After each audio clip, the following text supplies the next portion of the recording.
The monastery stood where the mountain met the clouds, a place so silent that even the wind seemed to bow before entering. The monks who lived there had long forgotten the noise of the world, but among them there was one whose name was spoken more often than prayers. His name was Rayan, and he was known as the monk who knew everything. He could recite the scriptures backward, quote the sages from memory, and interpret the symbols hidden in dreams. Disciples came from distant valleys just to ask him questions, and Rayan never failed to answer, calmly, flawlessly, and with the quiet pride of one who believes he has touched truth. Knowledge had become his robe. Every word he learned was a thread, every idea a layer of protection between him and uncertainty. Yet, late at night, when candles burned low and silence filled the stone halls, he would feel a strange weight pressing against his chest, as though all that he knew was slowly suffocating him. He dismissed it, of course. Doubt, he thought, was the weakness of lesser minds. One morning, as the first rays of light painted gold over the temple courtyard, a boy appeared at the gates. He was no more than 12, carrying nothing but a small wooden bowl and eyes that held more curiosity than fear.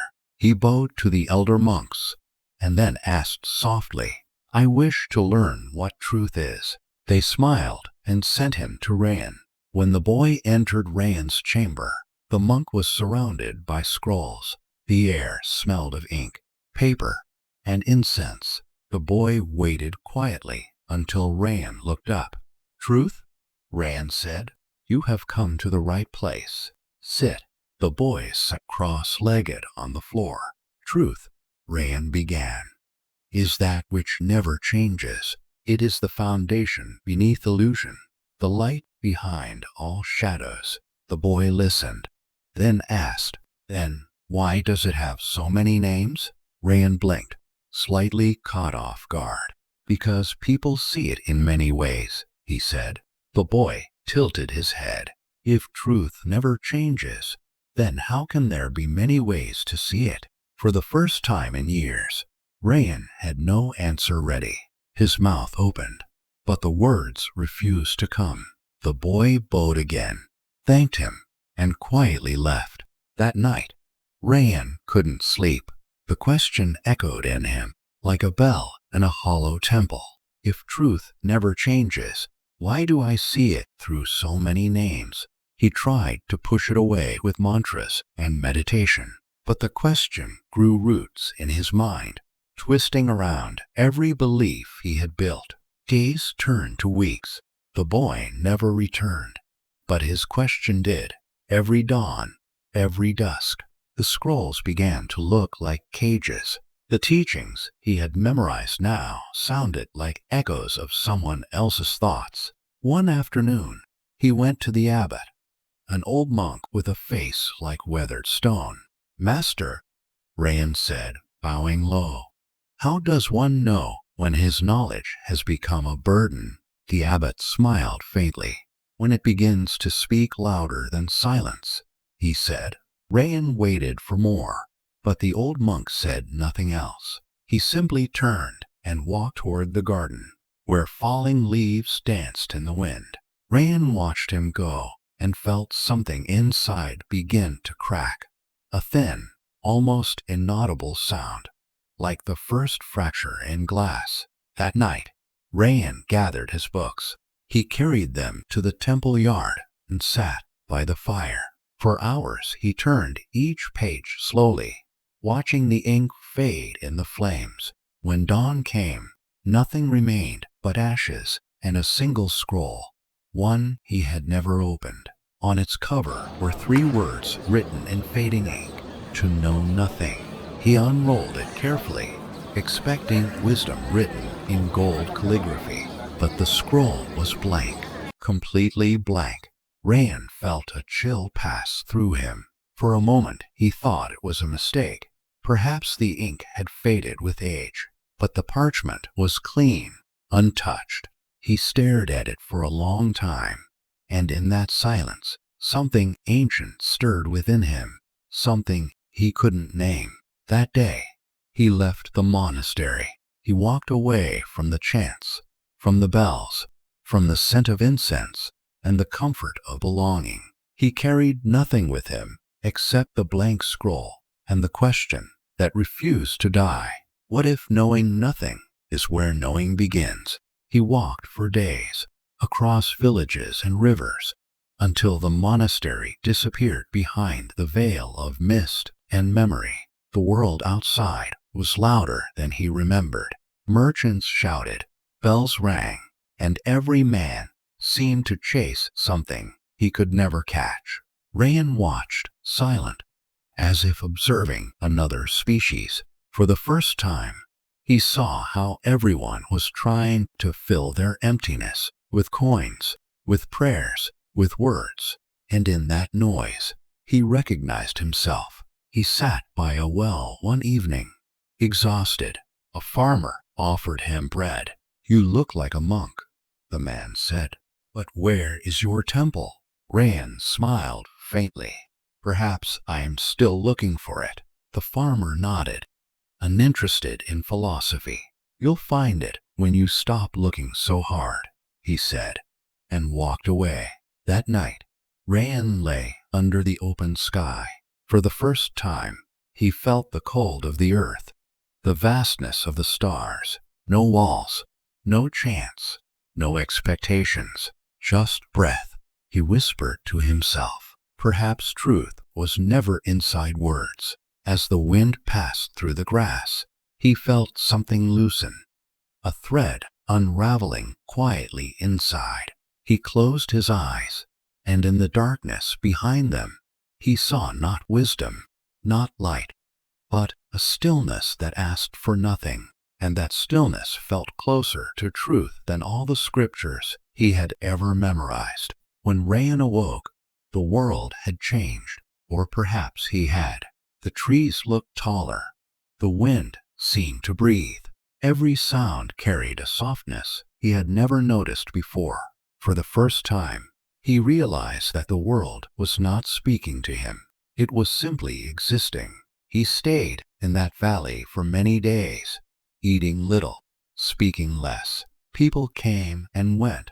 A potter, a shepherd, a widow gathering firewood. Each of them asked who he was, and each time his answer grew shorter. "A traveler," he would say, "a seeker." Then, finally, "No one." And every time he said no one, he felt a little lighter. There came a day when a storm rolled through the valley. The river overflowed, and his small shelter of sticks was carried away by the flood. Rayan sat on a rock and watched as the water swallowed what little he had left. For the first time, he did not resist. He laughed, quietly at first, then freely, like a man who had just realized the absurdity of fighting the wind. The storm passed, leaving only silence and the scent of wet earth. Rayan looked at his reflection in the shallow water. His robe was torn, his hair wild, his face older, yet behind the weariness, he saw something new. Peace without explanation. He whispered, "To lose everything is to see clearly what was never yours." In the days that followed, he began to walk again, guided by nothing more than the sun and the whisper of intuition. He crossed barren plains, slept beneath trees, shared stories with strangers, and watched how every person lived inside a story they thought was real.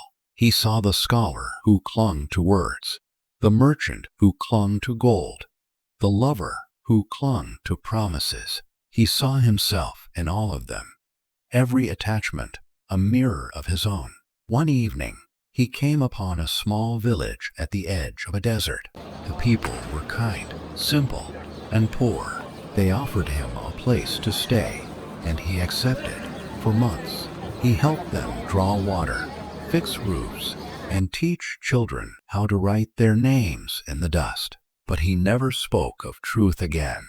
When they asked about his past, he smiled and said, "A long story that no longer matters." The villagers began to love him for his quiet presence. They called him the Gentle One. They did not know he was once called the Wise One. Years passed. Rayan's beard turned white, his eyes softer. He no longer meditated to reach peace. Peace had become the air he breathed. One morning, a young traveler arrived, dusty, tired, hungry. He carried with him a small stack of books. He had heard of the quiet monk in the desert and came to learn from him. "Master," the traveler said, bowing, "I have read all the sacred texts, studied all the philosophies, but still I feel empty. Please teach me truth." Rayan looked at him with a smile that held the memory of his own journey. "What do you seek to find?" "Understanding," the traveler said, "something that fills the emptiness." Rayan pointed at the sky. "Does the sky feel empty to you?" The traveler frowned. "It is vast, but not empty." "Then perhaps what you call emptiness is not what it seems," Rayan said. The traveler stayed in the village for many days, waiting for deeper teachings, but Rayan never gave him any. They worked side by side, carried water, planted trees, mended fences. After a month, the traveler grew impatient. "Master, you have taught me nothing."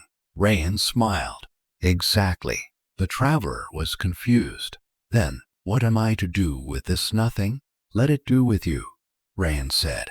That night, the traveler left, frustrated, yet strangely lighter. The years kept flowing like a quiet river. Rayan grew old. One winter morning, he walked out to the dunes and sat where the wind whispered across the sand. The sun rose slow and gentle. He took out the same scroll he had carried all those years to know nothing. It was still blank. He smiled. "So you never needed words after all," he whispered. He closed his eyes and breathed deeply. In that breath, he felt everything: the fire that once burned his books, the boy who questioned him, the storm that took his shelter, the laughter of the villagers, the silence between every sound. He understood that all his life he had been climbing a mountain of knowledge, only to discover that the summit was made of air.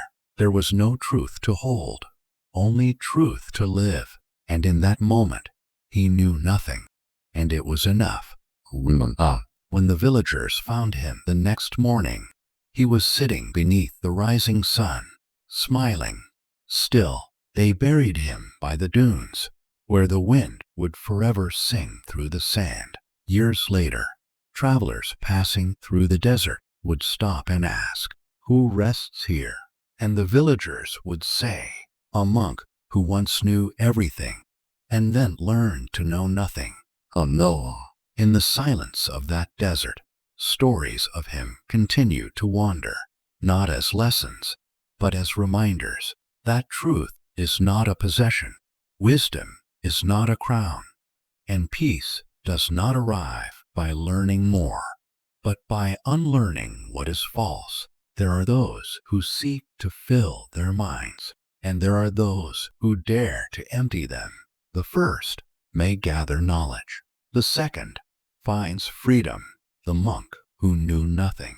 An original story by Sadhu Speaks.